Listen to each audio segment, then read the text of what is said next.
నీ స్వార్థం కోసం చెప్పిన ఒక చిన్న అబద్ధం విలువైన నమ్మకాన్ని నాశనం చేసి బలమైన బంధాన్ని కూడా దూరం చేస్తుంది. మంచివాడు మహారాజు అయినప్పటికీ కష్టాలు తప్పవు. నీతిపరుడు నిజాయితీగా బ్రతికినప్పటికీ నిందలు తప్పవు. బాధ్యతలు తెలియని వాడికి పనులు అప్పగించకండి. బంధాలకు విలువ ఇవ్వని వాడితో బంధుత్వాలు కలుపుకోకండి. ప్రతి వ్యక్తికి సమస్య ఉంటుంది, కానీ ప్రశాంతంగా ఆలోచిస్తే పరిష్కారం తప్పకుండా ఉంటుంది. ఒకరికి ఒక చేపను ఇవ్వడం వల్ల మీరు అతనికి ఒకరోజు ఆహారం ఇవ్వగలుగుతారు. అదే అతనికి చేపలు పట్టడం నేర్పడం వల్ల అతను లైఫ్ లాంగ్ ఆహారాన్ని పొందగలుగుతాడు. మన అవసరం కొన్నిసార్లు తగ్గేలా చేస్తుంది, కొన్నిసార్లు తెగించేలా చేస్తుంది. మీరు వెళ్ళవలసిన మార్గం ముందు ముందు ఎలా ఉందో అవతలి వైపు నుండి వచ్చే వారిని అడిగి తెలుసుకోండి. మన మనస్సు స్థిరంగా, స్పష్టంగా, సమతుల్యంగా ఉన్నప్పుడే మనం మన హృదయం చెప్పేది వినగలము. రాసిన ప్రతి అక్షరం అద్భుతం కాకపోవచ్చు, కానీ ప్రతి అద్భుతాన్ని ఈ సమాజానికి పరిచయం చేసేది అక్షరం మాత్రమే. మీ భవిష్యత్తు బాగుండాలంటే మీరు కొన్ని కఠినమైన నిర్ణయాలు తీసుకోక తప్పదు. నీ జీవితానికి నీవే టీచర్. నీ లైఫ్ని ఎలా మలుచుకోవాలన్నా, ఎలా మార్చుకోవాలన్నా అంతా నీ చేతుల్లోనే ఉంటుంది. నీవు ఒక సమస్యతో పోరాడుతుంటే నీ ఆలోచన సమస్యకు బదులుగా పరిష్కారంపై కేంద్రీకరించాలి. అప్పుడే సమస్యకు పరిష్కారం దొరుకుతుంది. సుత్తితో ఒక దెబ్బ వెయ్యగానే బండరాయి ముక్కలవ్వదు, దెబ్బ వెనక దెబ్బ వెయ్యాలి. అలాగే ఒక్క ప్రయత్నంతోనే విజయం రాదు, ఎడతెగని ప్రయత్నం కావాలి. మీ తలరాతలో ఎన్ని కష్టాలు ఉన్నా, మీ ఆలోచనలలో అనువంతైన భయం లేనప్పుడు మీ తలరాత మిమ్మల్ని ఎప్పుడూ బాధించదు, మీకు ఎప్పుడూ భారం కాదు. మీరెంత కష్టపడి పనిచేస్తున్నారో చెప్పొద్దు, ఎంత పని పూర్తయిందో చెప్పండి. నీకోసం టైం కేటాయించని మహిళ కోసం నీ టైం వేస్ట్ చెయ్యకు. ఎందుకంటే ఆమె నిన్ను నిజంగా ప్రేమిస్తే ఆమె నిన్ను వెతుక్కుంటూ వస్తుంది. మీరు లేని వారని ఎన్నడూ బాధపడకండి. ఎందుకంటే ఉన్నవాళ్ళు పడే బాధల కంటే లేని వాళ్ళు పడే బాధలు తక్కువే. మీకు కోపం 10 రోగాలను తెచ్చిపెడితే మీ చిరునవ్వు 1000 రోగాలను నయం చేస్తుంది. ఒకరి విజయాన్ని చూసి మీరు అసూయ చెందితే అది మీ బలహీనతగా మారుతుంది. ఒకరి విజయాన్ని చూసి మీరు ప్రేరణ పొందితే అది మీ ఆత్మవిశ్వాసాన్ని పెంపొందిస్తుంది. ఒక మనిషిని అంచనా వేయడం అంటే సముద్రం మీద ఇల్లు కట్టడం లాంటిది. ఎవరి మనసు ఎప్పుడు ఎలా మారుతారో ఎవరు ఊహించలేరు. నిన్ను ఇష్టపడే మనుషుల దగ్గర అహంకారం, నిన్ను పట్టించుకోని మనుషుల దగ్గర మమకారం అస్సలు చూపించకూడదు. తోటివారితో పోటీతత్వం ఉండాలి, కానీ తోటివారిని నాశనం చేసే మనస్తత్వం ఉండకూడదు. ఎందుకంటే అది తోటివారికే కాదు, నీకు కూడా చాలా ప్రమాదకరం. వెన్న కరిగినట్లయితే అది వేడికి నిదర్శనం, మనసు కరిగినట్లయితే అది మానవతకు నిదర్శనం. ద్వేషించేవాడు మరియు కుక్క రెండు మురుగుతూనే ఉంటాయి, వాటిని సీరియస్గా తీసుకోకు.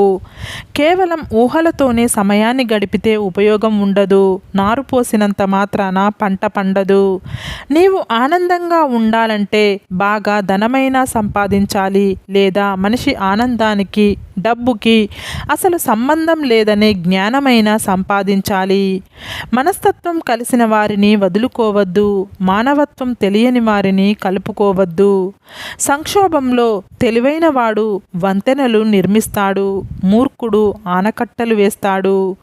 మీరు నచ్చని మనిషి గురించి మాట్లాడకండి, ఇష్టం లేని వ్యక్తిని తలవకండి, మిమ్మల్ని చులకన చేసే వారిని అస్సలు పట్టించుకోకండి. అప్పుడే మీరు పూర్తి ఆరోగ్యవంతులుగా ఉంటారు. ఒక్క విషయం గుర్తుపెట్టుకో, ఓర్పు పట్టిన మనిషి విసిగిపోతే వాళ్ళు తీసుకునే నిర్ణయాలు చాలా కఠినంగా ఉంటాయి. మీరు తప్పక చెప్పిన అబద్ధం ఎన్నటికీ పరిష్కారం కాదు. మీరు దాచేసిన నిజం ఎప్పటికీ ప్రశాంతతను ఇవ్వదు. మీ గెలుపు కోసం కష్టపడండి, గౌరవంగా కనిపిస్తారు. పక్కవాడి ఓటమిని కోరుకోకండి, చేతకాని వాడిలా కనిపిస్తారు. మీ మనసు మీ అదుపులో పార్కులో ఉంటే మీరు అడవిలో ఉన్న ఆనందాన్ని పొందుతారు. ఏ మనిషి అయితే చిన్న చిన్న ఆపదలను భరించలేడో ఆ వ్యక్తి ఎప్పటికీ గొప్ప పనులు చెయ్యలేడు. ప్రారంభించే పని ఏదైనా సరే ముందు కష్టంగా ఉంటుంది. ఎలుగుబంటి నల్లగా ఉందని కాకి వచ్చి ఎక్కిరిచ్చిందట. అలాగే మనిషి కూడా తనలోని లోపాలు చూసుకోకుండా ఎదుటివారి లోపాలను చూస్తాడు. ఈ సొసైటీలో అన్నింటికన్నా సులువైన పని నమ్మకాన్ని కోల్పోవడం, అన్నింటికన్నా కష్టమైన పని నమ్మకాన్ని నిలబెట్టుకోవడం, అన్నింటికన్నా కఠినమైనది నమ్మకాన్ని కాపాడుకోవడం. మనసు లేని మగాడు ఆడదాన్ని ఆటబొమ్మలా చూస్తాడు. మనసున్న మగాడు ఆడదాన్ని ప్రాణం ఉన్న దేవతలా భావిస్తాడు. అగ్నికి ఆలోచనలకి ఆకర్షణ ఎక్కువ. దగ్గరగా వెళ్ళకండి, మీ నిద్రను అది దహించి వేస్తుంది. గుణం విషయంలో నీకంటే ఎక్కువ వారితోనూ, ధనం విషయంలో నీకంటే తక్కువ వారితోనూ పోల్చుకుంటే లైఫ్ సంతోషంగా ఉంటుంది. అసమర్థులకు అవరోధాలుగా కనిపించేవి అన్నీ సమర్థులకు అవకాశాలుగా కనిపిస్తాయి. నటించేవాడికి, మోసం చేసేవాడికి, స్వార్థపరులకి ఏ ఫీలింగ్స్, ఏ ఎమోషన్స్ ఉండవు. వాళ్ళకి అవసరం ఉంటే వాడుకుంటారు, అవసరం తీరగానే వదిలేస్తారు.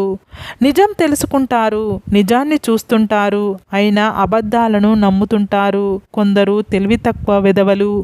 చెడు మిమ్మల్ని తొందరగా ఆకర్షిస్తుంది, లొంగిపోతే వెంటనే నాశనం చేస్తుంది.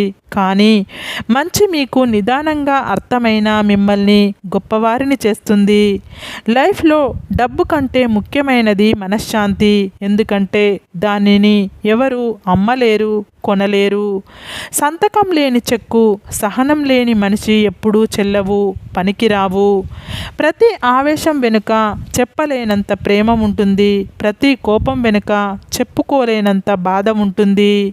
కఠినమైన పరిస్థితులు నిన్ను ఒంటరిగా చేస్తాయి, కానీ అవే కఠినమైన పరిస్థితులు నిన్ను శక్తివంతుణ్ణి చేస్తాయి.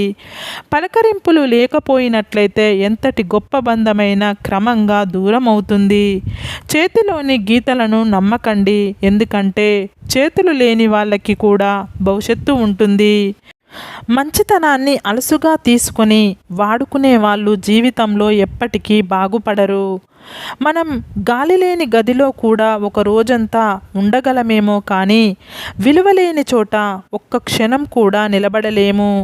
నీవు గెలిస్తే అందరికీ తెలుస్తావు, నీవు ఓడిపోతే అందరూ నీకు తెలుస్తారు. అన్నీ సాధించాకే ఆనందం ఉంటుందని అనుకోకండి. మీరు ఆనందంగా ఉంటేనే అన్నీ సాధించగలరని తెలుసుకోండి. ఒక మంచి భర్త తన భార్యతో ఇలానే నడుచుకుంటాడు. వారికి ఈ 5 లక్షణాలు తప్పకుండా ఉంటాయి. 1, తను తన భార్యతో ఎంత కోపం వచ్చినా కూడా తనపై అరిచి మాట్లాడడు. 2, తన భార్య గురించి ఇతరుల వద్ద ఎప్పుడూ చెడుగా మాట్లాడడు. 3, తన భార్యతో పంచుకోవలసిన ప్రేమ ఆప్యాయతలు, అలాగే శరీరాన్ని వేరొక స్త్రీతో పంచుకోడు. 4, ఇతర స్త్రీలతో తన భార్యను ఎప్పుడూ పోల్చడు. 5, మంచి భర్తలు ఎప్పుడూ కూడా ఎంతో సాధుగుణంతో మృదువుగా మసులుకుంటారు. ఒక భర్త గెలుపు అయినా ఓటమి అయినా భార్య కారణం అన్నది ఎంత నిజమో, ఒక భార్య కన్నీటికి అయినా ఆనందానికి అయినా భర్తే కారణం అన్నది అంతే నిజం. రాత్రంతా సూర్యుడు ఓపిక పడతాడు కాబట్టే రోజంతా ప్రకాశిస్తాడు. రోజంతా చంద్రుడు ఓపిక పడతాడు కాబట్టే రాత్రవ్వగానే నిండుగా నవ్వుతాడు. ప్రతి ఒక్కరికి ఒక టైం వస్తుంది, కావాల్సిందల్లా ఓపిక. ఏ బంధమైనా కోపంలో దూరమైతే మళ్ళీ దగ్గరయ్యే అవకాశం ఉంటుంది. అలా కాకుండా మనసు విరిగి బాధతో దూరమైతే మళ్ళీ దగ్గరవ్వడం చాలా కష్టం. అందుకే దగ్గరగా ఉన్నప్పుడే దూరం కాకుండా జాగ్రత్తగా కాపాడుకోవాలి. మనం ఇంకొకరికి నచ్చాలని రూల్ లేదు, నచ్చకపోయినా నష్టం లేదు. మన వ్యక్తిత్వాన్ని చంపుకొని బ్రతకాల్సిన అవసరం అంతకన్నా లేదు. సరే ఫ్రెండ్స్, ఈ వీడియో కనుక మీకు నచ్చినట్లయితే ఇలాంటి మంచి వీడియోల కోసం మా ఛానల్ని లైక్ చేసి, షేర్ చేసి, సబ్స్క్రైబ్ చేసుకోండి. సబ్స్క్రైబ్ చేసుకున్న వెంటనే పక్కనున్న బెల్ ఐకాన్ని క్లిక్ చేయండి.